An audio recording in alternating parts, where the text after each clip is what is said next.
Hello everyone, SSC exam 2026 के GK GS के इस वीडियो में आपका स्वागत है। फ्रेंड्स, इस वीडियो सीरीज में एडिक्विटी के द्वारा पूछे गए सभी क्वेश्चंस का subject wise topic wise detail explanation करेंगे। यह पॉलिटी पर 9th वीडियो है। आज हम लोग कॉन्स्टिट्यूशनल बॉडी और जो नेशनल ऑर्गेनाइजेशन है, भारत के प्रमुख ऑर्गेनाइजेशन, इसके बारे में पढ़ेंगे। तो जिन्होंने अब तक चैनल को सब्सक्राइब नहीं किया है, प्लीज़ चैनल को लाइक शेयर एंड सब्सक्राइब जरूर करें। इसकी पीडीएफ हमारे टेलीग्राम चैनल द जीके 360 पर अवेलेबल है, वहाँ से आप इसे डाउनलोड कर सकते हैं। तो चलिए वीडियो स्टार्ट करते हैं। तो आज का पहला सवाल है, what is the primary function of the inter state council? अंतर्राज्य परिषद का मुख्य कार्य क्या है? ऑप्शन है राज्यों के बीच विवादों का समाधान करना, अंतर्राज्य व्यापार को नियंत्रित करना, केंद्रीय निधियों का आवंटन करना या राष्ट्रपति का चुनाव करना। तो अंतर्राज्यीय परिषद, इससे जुड़े हुए सवाल काफ़ी पूछे जाते हैं। अंतर्राज्यीय परिषद का जो गठन होता है वह आर्टिकल 263 के अंतर्गत किया जाता है, अनुच्छेद 263 के अंतर्गत। इसका प्रमुख कार्य है राज्यों के बीच विवादों का समाधान करना, साझा हित के विषय की चर्चा करना, साझा हित के विषय की चर्चा करना, सिफारिश देना, ठीक है। और जो अंतर्राज्यीय परिषद है, इसके अध्यक्ष जो हैं वह प्रधानमंत्री होते हैं, अध्यक्ष प्रधानमंत्री होते हैं, और सभी केंद्रीय मंत्री और सभी चीफ मिनिस्टर, सभी सीएम और केंद्रीय मंत्री इसके सदस्य होते हैं, केंद्रीय मंत्री इसके सदस्य होते हैं, ठीक है। यह एक परामर्शकारी निकाय है, यानी एडवाइजरी ऑर्गेनाइजेशन है, याद रखिएगा। इस पर भी सवाल आता है। परामर्शदायी निकाय है, इसका काम है एडवाइस देना, ठीक है, और इसकी सिफारिशें बाध्यकारी नहीं होती है। तो ए इसका राइट आंसर है। अगला सवाल है, मैच द फाइनेंशियल पावर या body with its primary function. वित्तीय शक्ति या संस्था को उसके मुख्य कार्य से मिलान करें। पहला है फाइनेंस कमीशन। फाइनेंस कमीशन का काम क्या है? तो टैक्स का डिस्ट्रीब्यूशन करना। टैक्स डिस्ट्रीब्यूशन ऑलरेडी मैच्ड है। आर्टिकल 282 में क्या है? विवेकाधीन अनुदान। केंद्र और राज्य अपने विवेक से किसी राज्य को अनुदान दे सकते हैं। थर्ड है कंसोलिडेटेड फंड। संघ के सभी राजस्व जो होते हैं वह कंसोलिडेटेड फंड में आते हैं। आकस्मिक निधि में अप्रत्याशित व्यय, जो अनएक्सपेक्टेड एक्सपेंसेस होते हैं, वह आकस्मिक निधि से उसका एक्सपेंडिचर होता है, खर्च होता है। तो इसका राइट मैच होगा ए 1R 2P 3S। तो ए इसका राइट आंसर है, 3S 4Q। ऑलरेडी यह सही मैच्ड है, ऑल करेक्ट मैच्ड है, ठीक है। अगला सवाल, which of the following statements about the all India service is correct? अखिल भारतीय सेवाओं के बारे में निम्नलिखित में से कौन सा कथन सही है? तो हमने पहले भी पढ़ा है कि अखिल भारतीय सेवाएं जो भी हैं, कौन कौन से हैं, पहले तो ये जानना है। IAS, IPS और IFS। IFS में इंडियन फॉरेन सर्विस आता है। तो यह तीनों जो है वह ऑल इंडिया सर्विस के अंतर्गत आता है। इसे अखिल भारतीय सेवा कहा जाता है। राज्यसभा 2/3 बहुमत से अखिल भारतीय सेवाओं का निर्माण करती है, अखिल भारतीय सेवा का निर्माण करती है, ठीक है। सरदार पटेल ने all India service, Akhil Bharatiya सेवा को पटेल ने स्टील फ्रेम ऑफ इंडिया कहा है, steel frame of India. Clear है? तो राइट आंसर हो गया D. The ultimate control lie with the union government. अंतिम नियंत्रण संघ सरकार के पास होता है। याद रखिएगा, जो अखिल भारतीय सेवा के अधिकारी होते हैं वह केंद्र और राज्य दोनों में सेवा देते हैं, केंद्र और राज्य दोनों में सेवा देते हैं। लेकिन उनका नियंत्रण जो होता है वह संघ सरकार के पास होता है। अंतिम नियंत्रण केंद्र के पास होता है। डी इसका राइट आंसर है। अगला सवाल, which of the following commission is not a statutory body in India? निम्नलिखित में कौन सा आयोग भारत में एक वैधानिक निकाय नहीं है? ऑप्शन है राष्ट्रीय अनुसूचित जनजाति आयोग, पहला ही है, यह वैधानिक निकाय नहीं है, यह संवैधानिक निकाय है। याद रखिएगा, राष्ट्रीय अनुसूचित जनजाति आयोग हमारे संविधान के अनुच्छेद 338 ए के अंतर्गत है, 338 ए के अंतर्गत है, यानी यह स्टैट्यूटरी नहीं बल्कि कॉन्स्टिट्यूशनल बॉडी है। कॉन्स्टिट्यूशनल बॉडी है। दो तरह के ऑर्गेनाइजेशन होते हैं, एक कहलाता है कॉन्स्टिट्यूशनल और दूसरा कहलाता है स्टैट्यूटरी। कॉन्स्टिट्यूशनल बॉडी वो कहलाते हैं जिसका वर्णन जो है वह संविधान में है, ठीक है, और स्टैट्यूटरी बॉडी वे कहलाते हैं जो कि संसदीय कानून से बनाए गए हैं। संसदीय कानून से बनाए गए हैं। इस पर सवाल अक्सर पूछा जाता है, तो याद रखिएगा ए इसका राइट आंसर है। तो NHRC और नेशनल कमीशन ऑफ फार्मर्स और नेशनल कमीशन फॉर वुमेन, ये तीनों जो हैं वह स्टैट्यूटरी ऑर्गेनाइजेशन है। स्टैट्यूटरी ऑर्गेनाइजेशन है, ठीक है। अगला सवाल, what was the role of the university grant commission UGC establish in 1956? 1956 में स्थापित विश्वविद्यालय अनुदान आयोग की भूमिका क्या थी? अभी हाल में काफ़ी चर्चा में रहा है। तो भारत में उच्च शिक्षा संस्थान की देखरेख के लिए, उसके वित्त पोषण के लिए UGC का गठन किया गया है। UGC यूनिवर्सिटी ग्रांट कमीशन, जो कि 1956 में स्थापित किया गया है। यह उच्च शिक्षा का समन्वय करता है, उच्च शिक्षा का रेगुलेशन करता है और उसका वित्त पोषण करता है, ठीक है, फंड्स देता है फॉर हायर एजुकेशन।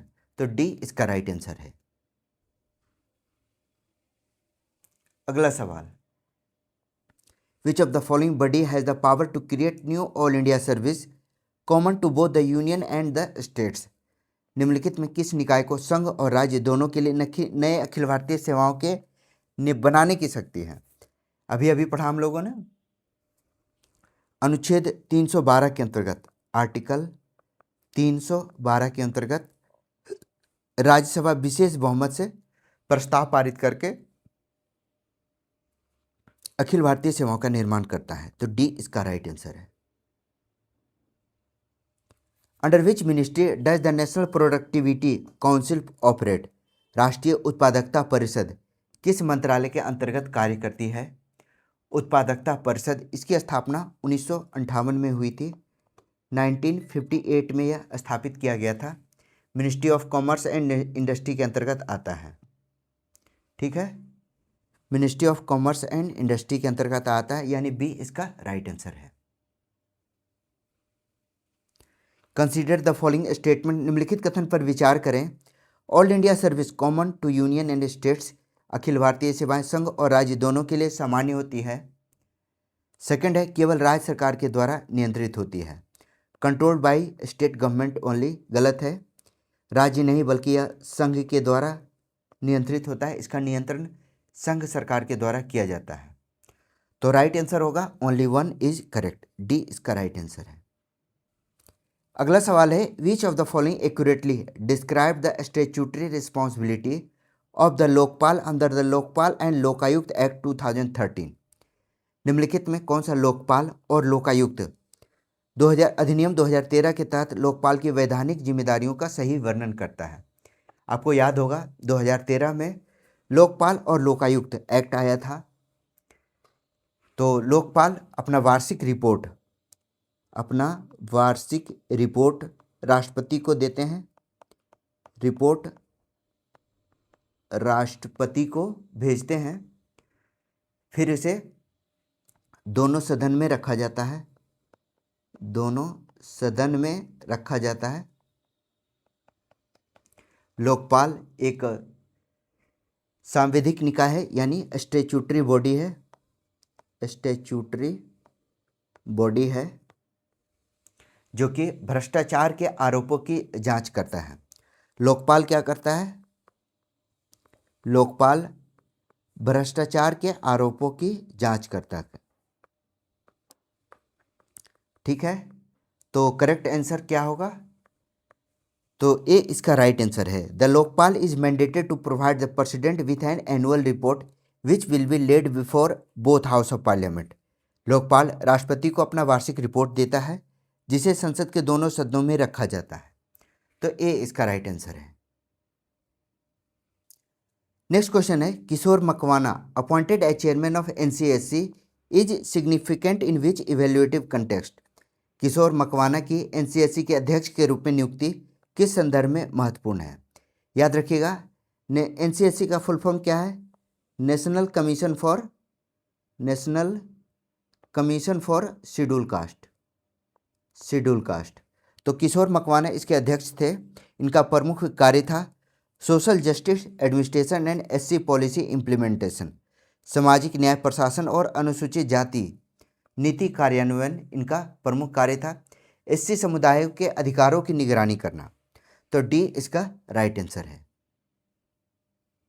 अगला सवाल, statutory grants to states by the union government under article 275 of the constitution are primarily recommended by which body. संविधान के अनुच्छेद 275 के तहत राज्यों को दिए जाने वाले वैधानिक अनुदानों की सिफारिश मुख्यतः कौन करता है? तो आपको पता है, वित्त आयोग। वित्त आयोग जो है वह वित्त का बंटवारा करता है। वैधानिक अनुदान जो ग्रांट्स दिया जाता है, स्टैट्यूटरी ग्रांट्स, वह वित्त आयोग के सिफारिश पर दिया जाता है। ठीक है, वित्त आयोग आर्टिकल 280 के अंतर्गत 280 के अंतर्गत अनुदान सहायता देता है या अनुदान सहायता की सिफारिश करता है। देता नहीं है, यह सिफारिश करता है। ठीक है, इसकी नियुक्ति राष्ट्रपति के द्वारा की जाती है। राष्ट्रपति इसकी नियुक्ति करते हैं। तो बी इसका राइट आंसर है।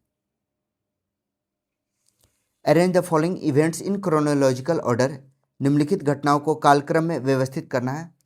पूर्वीय क्षेत्रीय परिषद बैठक 2022 ऑलरेडी मेंशन है, 2022 में हुआ था। ठीक है, राज्य पुनर्गठन अधिनियम स्टेट रीऑर्गेनाइजेशन एक्ट पास हुआ था 1956 में। थर्ड है फर्स्ट केंद्रीय क्षेत्रीय परिषद की बैठक, तो यह 1956 के बाद हुआ था। अगर अरेंज करें हम तो सबसे पहले बी होगा, स्टेट रीऑर्गेनाइजेशन 1956 में हुआ था। तो बी, सी और ए इसका राइट आंसर है। बी, सी, ए, यानी ए इसका राइट आंसर है। Which commission recommended a permanent secretariat for the inter state council. किस आयोग ने अंतर्राज्यीय परिषद के लिए एक अस्थायी सचिवालय की सिफारिश की है? तो आपको पता है, केंद्र राज्य संबंधों को निर्धारित करने में सरकारीय आयोग की प्रमुख भूमिका है। सरकारीय आयोग ने इसका गठन 1983 से 88 के बीच इसका टाइम पीरियड है सरकारीय आयोग का। इसने अंतर्राज्यीय परिषद के लिए अस्थायी सचिवालय की सिफारिश की थी। इसी के सिफारिश पर इंटर स्टेट काउंसिल अंतर्राज्यीय परिषद 1990 में स्थापित किया गया था। ठीक है, इंटर स्टेट काउंसिल याद रखिएगा। इसके अध्यक्ष जो होते हैं वह प्रधानमंत्री होते हैं और इसके सदस्य राज्य के सीएम और जितने भी केंद्रीय मंत्री हैं वह इसके सदस्य होते हैं। तो सी इसका राइट आंसर है। नेक्स्ट क्वेश्चन है, which article enables the president to establish an inter state council. कौन सा अनुच्छेद राष्ट्रपति को अंतर्राज्यीय परिषद स्थापित करने की अनुमति देता है? यह सवाल कई बार आ चुका है। आर्टिकल 263, जिसके अंतर्गत अंतर्राज्यीय परिषद का गठन किया जाता है। कंसिडर द फॉलोइंग रिगार्डिंग के संजय मूर्ति अपॉइंटमेंट एज सीएजी। के संजय मूर्ति को सीएजी के रूप में नियुक्ति के संबंध में निम्नलिखित पर विचार करें। नवंबर 2024 में इन्होंने अपना पद ग्रहण किया था। ठीक है। सेकंड है appointed by president under article 148, अनुच्छेद 148 के तहत राष्ट्रपति के द्वारा नियुक्त किया जाता है। राष्ट्रपति सीएजी की नियुक्ति आर्टिकल 148 के अंतर्गत करते हैं। तो सेकंड सही है, फर्स्ट भी सही है। थर्ड है CAG terms is only 5 year, CAG का कार्यकाल केवल 5 वर्ष होता है। यह गलत है। सीएजी का जो कार्यकाल होता है वह 6 वर्ष या 65 वर्ष की आयु तक, 65 वर्ष की आयु तक जो भी पहले हो यह उनका कार्यकाल होता है। तो राइट आंसर होगा ओनली 1 and 2 इज करेक्ट। ए इसका राइट आंसर है। ठीक है। अगला सवाल, as per article 279A GST council's decision require what majority of weighted votes, अनुच्छेद 279A के अनुसार जीएसटी परिषद के निर्णयों के लिए भारित मतों का कितना बहुमत आवश्यक है। तो आपको पता है जीएसटी परिषद जो कि आर्टिकल 279 के अनुसार निर्णय के लिए 3/4 भारित मत आवश्यक है, भारित मत आवश्यक है।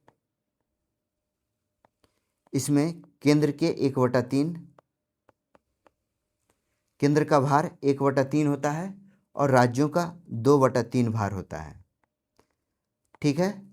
तो इसका राइट आंसर होगा बी, 3/4, टोटल 3/4 मत आवश्यक होता है। ठीक है। अगला सवाल, कंसीडर द फॉलोइंग स्टेटमेंट, निम्नलिखित कथन पर विचार कीजिए। Inter state council is a constitutional body under article 263, अंतर्राज्यीय परिषद अनुच्छेद 263 के तहत एक संवैधानिक निकाय है। इसकी सिफारिशें बाध्यकारी होती है। इट रिकमेंडेशन आर बाइंडिंग, बिल्कुल नहीं, बाध्यकारी नहीं होती है बल्कि परामर्शदायी होती है, यानी एडवाइजरी होती है। तो ए इसका राइट आंसर है। A is the correct answer. Zonal council were created by the state reorganisation act 1956, क्षेत्रीय परिषद का गठन राज्य पुनर्गठन अधिनियम 1956 के द्वारा किया गया था। तो क्षेत्रीय परिषद बिल्कुल सही है, 1956 में बनाई गई थी।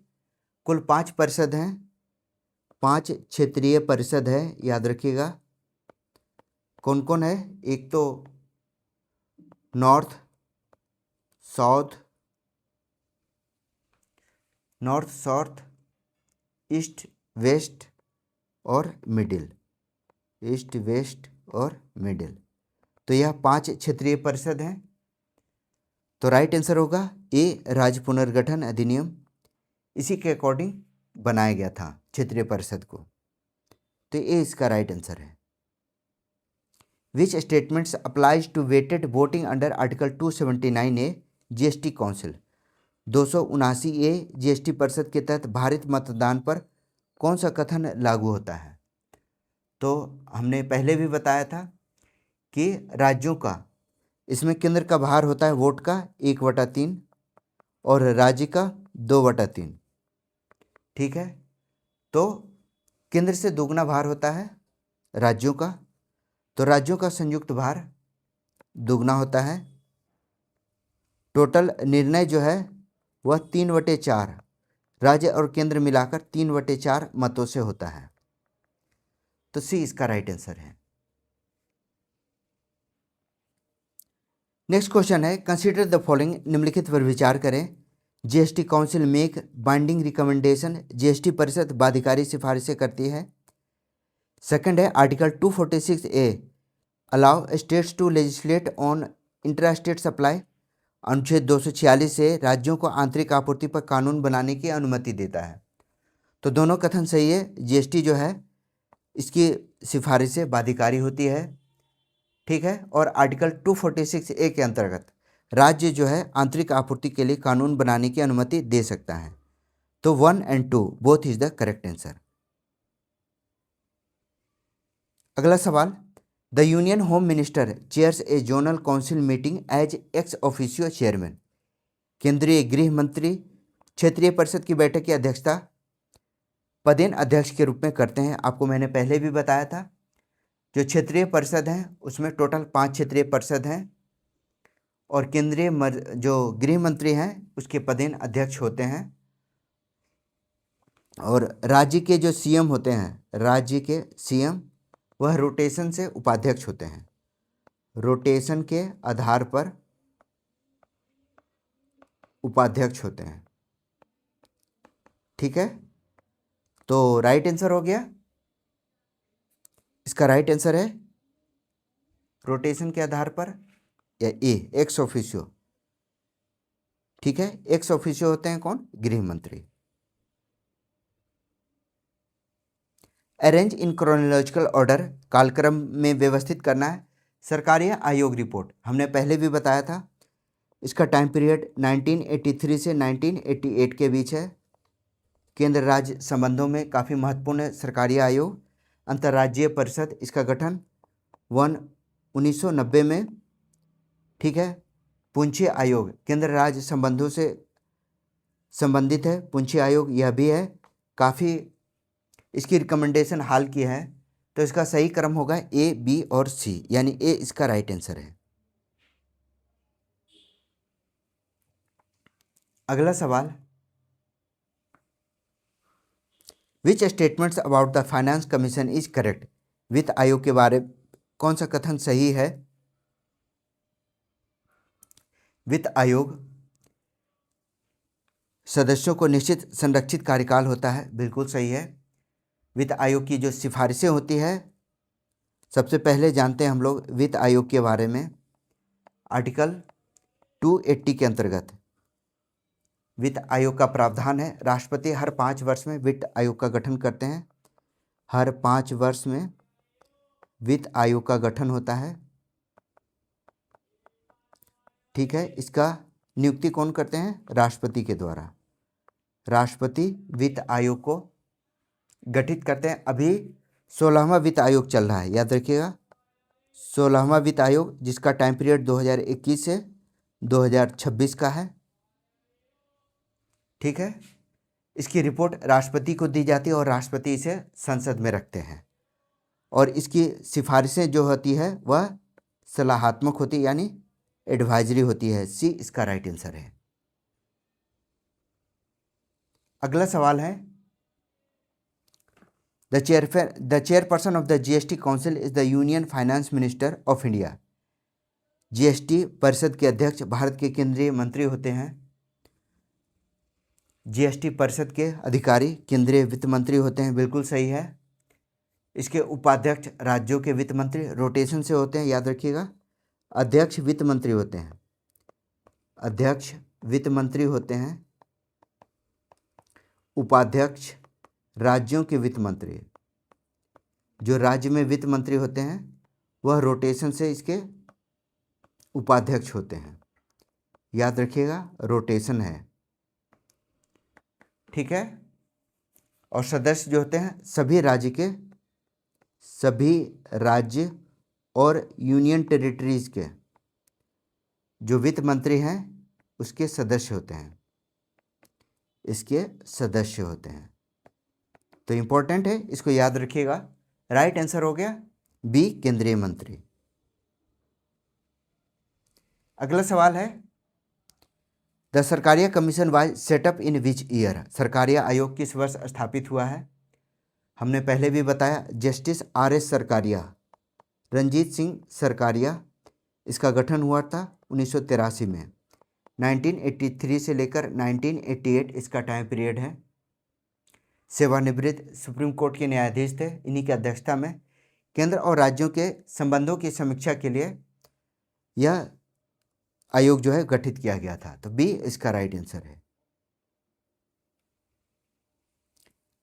कंसिडर द फॉलोइंग, निम्नलिखित पर विचार कीजिए। Article 310 derived from British practice, अनुच्छेद 310 ब्रिटिश प्रथा से लिया गया है।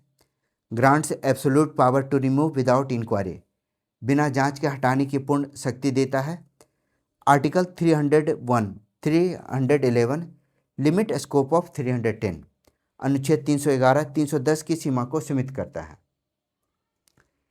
ठीक है, तो इसका राइट आंसर क्या होगा? इसका राइट आंसर है 1 और 3। 310 जो है उसे डॉक्ट्रिन ऑफ प्लेजर कहा जाता है, डॉक्ट्रिन ऑफ प्लेजर। अनुच्छेद 310 ब्रिटिश क्राउन की प्लेजर से लिया गया है, तो पहला कथन सही है। दूसरा है बिना जांच के हटाने की पूर्ण शक्ति देता है, गलत है, यह पूर्ण शक्ति नहीं देता है। आर्टिकल 311 के अंतर्गत यह सुरक्षात्मक प्रावधान देता है, सुरक्षात्मक प्रावधान देता है। ठीक है, सिविल सेवकों को जांच के बिना बर्खास्त नहीं किया जा सकता है, तो इसका राइट आंसर हो गया 1 और 3, बी इसका राइट आंसर है। Which statements about inter state council is correct? अंतर्राज्यीय परिषद के बारे में कौन सा कथन सही है? प्रधानमंत्री इसकी अध्यक्षता करते हैं और यह एक सलाहकारी निकाय है, सी इसका राइट आंसर है। अगला सवाल, अगला सवाल है consider the following about ISC. अंतर्राज्यीय परिषद के बारे में निम्नलिखित पर विचार करें। 1990 में स्थापित हुआ था सरकारिया आयोग, मतलब सरकारिया आयोग की सिफारिश से 1990 में अंतर्राज्यीय परिषद की स्थापना की गई थी, बिल्कुल सही है। अनुच्छेद 263 के तहत यह एक संवैधानिक निकाय है, यह भी सही है। पावर टू इन्फोर्स कंप्लायंस, अनुपालन लागू करने की शक्ति, यह गलत है। इंडियन जो सिक्योरिटी काउंसिल है यह केवल सिफारिशें कर सकता है, इसे लागू करने की शक्ति नहीं है, तो यह एक एडवाइजरी दे सकता है, सिफारिश दे सकता है। तो इसका राइट आंसर हो गया ओनली 1 और 2। ठीक है, ए इसका राइट आंसर है। Who is chairperson of national commission of for minorities इन 2025? 2025 में राष्ट्रीय अल्पसंख्यक आयोग के अध्यक्ष कौन थे? तो ये थे इकबाल सिंह लालपुरा, बी इसका राइट आंसर है। इकबाल सिंह लालपुरा इसके अध्यक्ष हैं। Which all India service is controlled jointly bye centre and state? कौन सी अखिल भारतीय सेवा केंद्र और राज्य दोनों के द्वारा संयुक्त रूप से नियंत्रित होती है? हमने पहले ही बताया, ऑल इंडिया सर्विस के अंतर्गत आते हैं IAS, IPS और IFS। IFS में कन्फ्यूजन होता है, इंडियन फॉरेन सर्विस आता है, तो इसका राइट आंसर क्या हो गया? IAS। सवाल में पूछा गया है कि संयुक्त नियंत्रण किसका होता है, तो अखिल भारतीय सेवाओं का जो संयुक्त नियंत्रण होता है वह केंद्र के पास होता है, और यह राज्य के लिए भी इसकी जो ड्यूटी है वह राज्य के कैडर में भी होती है, तो ए इसका राइट आंसर है। Who among the following hold office during the pleasure of the president of India? निम्नलिखित में कौन भारत के राष्ट्रपति के प्रसाद पर्यंत पद धारण करता है? तो ऑप्शन है भारत के नियंत्रक एवं महालेखा परीक्षक C&AG, attorney general of India, Bharat के अटॉर्नी जनरल। याद रखिएगा, अटॉर्नी जनरल जो है उसका प्रावधान आर्टिकल 76 में है, CAG का आर्टिकल 148 में। तो आर्टिकल 76 में राष्ट्रपति के प्रसाद पर्यंत अटॉर्नी जनरल जो है वह अपने पद पर रहते हैं। ठीक है, कहा जाता है ड्यूरिंग प्लेजर ऑफ प्रेसिडेंट, तो बी इसका राइट आंसर है। याद रखिए, CAG का जो कार्यकाल होता है वह 6 वर्ष या 65 वर्ष, दोनों में से जो पहले हो उसके आधार पर यह रिटायर करते हैं। अटॉर्नी जनरल जो होते हैं यह भारत सरकार के प्रमुख कानूनी सलाहकार होते हैं, तो याद रखिएगा इस पर सवाल पूछा जाता है, बी इसका राइट आंसर है। Which article of the Indian constitution mention that there shall be a controller and auditor general of India? भारतीय संविधान का कौन सा अनुच्छेद यह बताता है कि भारत में एक नियंत्रक एवं महालेखा परीक्षक होगा? अभी भी बताया हम लोगों ने, आर्टिकल 148 के अंतर्गत C&AG की नियुक्ति की जाती है, किसके द्वारा? राष्ट्रपति के द्वारा। The report of 3 member justice Hema committee formed in 2017 was release इन 2024। 2017 में गठित किया गया 3 सदस्यीय न्यायमूर्ति हेमा समिति की रिपोर्ट 2024 में जारी की गई। जस्टिस हेमा कमेटी, याद रखिएगा, यह केरला हाईकोर्ट की पूर्व न्यायाधीश थी। केरला हाईकोर्ट की एक्स जस्टिस थी, पूर्व न्यायाधीश थी। इनके नेतृत्व में 2017 में 3 सदस्यीय एक कमेटी गठित की गई थी, जिसकी रिपोर्ट 2024 में जारी की गई। यह मलयालम फिल्म इंडस्ट्री में महिलाओं के शोषण का खुलासा करती है। क्या है? मलयालम फिल्म इंडस्ट्री में महिलाओं के शोषण का खुलासा करती है। महिला के शोषण का खुलासा हुआ है, तो राइट आंसर होगा बी। ठीक है, बी इसका राइट आंसर है। 3 सदस्यीय कमेटी, जो कि सवाल में ही दिया गया है। अगला सवाल, तो ये था पॉलिटी पर आज यह 9वां सेट। वीडियो कैसा लगा कमेंट में ज़रूर बताइए। साथ ही हमें बताइए कि आगे किस सब्जेक्ट पर आपको वीडियो पसंद होगा। चैनल को सब्सक्राइब जरूर कीजिए। मेरा नाम है Rahul Sinha. Thank you for watching.